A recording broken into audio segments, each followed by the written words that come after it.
ছাত্র জনতার নজিরবিহীন গণ আন্দোলনের মুখে গত ৫ আগস্ট দেশ ছেড়ে চলে যান সাবেক প্রধানমন্ত্রী শেখ হাসিনা। এরপর ভারতীয় সংবাদ মাধ্যমগুলো খবর প্রকাশ করতে থাকে বাংলাদেশের সংখ্যালঘুরা নির্যাতনের শিকার হচ্ছেন। এ কারণে অনেকে পালিয়ে ভারতে চলে যাচ্ছেন। তবে সংবাদ মাধ্যম দ্য হিন্দু জানিয়েছে, এ ধরনের কোনো ঘটনাই ঘটেনি।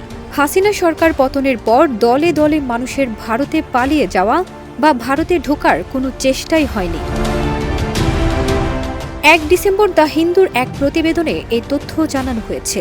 হিন্দুর তথ্য মতে, গত ৫ আগস্টের পর থেকে ২৭ নভেম্বর পর্যন্ত ভারতীয় সীমান্তরক্ষী বাহিনী বিএসএফ ১৩৯৩ জন বাংলাদেশিকে আটক করে।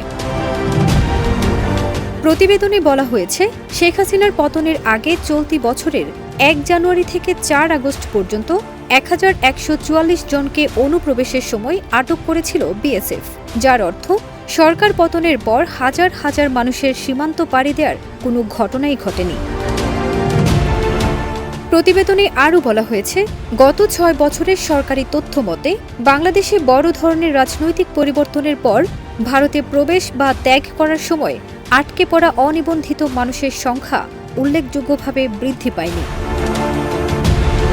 প্রসঙ্গত, গত কয়েকদিন ধরে ইসকন নেতা চিন্ময়কে গ্রেপ্তারের পর ফের ভারতীয় মিডিয়া দাবি করে বাংলাদেশে হিন্দু সহ সংখ্যালঘু সম্প্রদায়ের মানুষ নির্যাতিত হচ্ছে।